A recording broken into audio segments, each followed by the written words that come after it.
Here I have Xiaomi 12S Ultra, and today I'm going to show you how to change keyboard language on this device.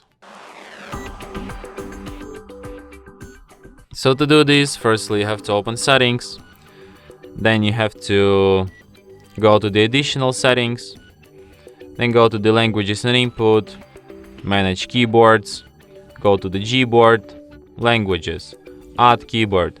So here you can see the whole list of the available keyboard languages. So as you can see, it's pretty enormous.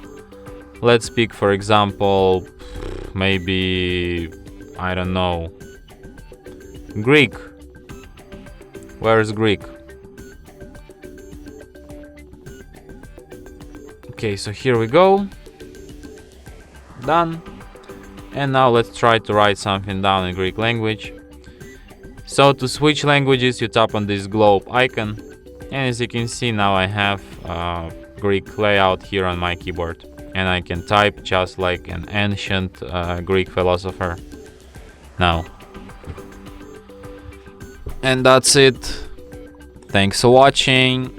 If you find this tutorial useful, don't forget to hit that like button and subscribe to our channel.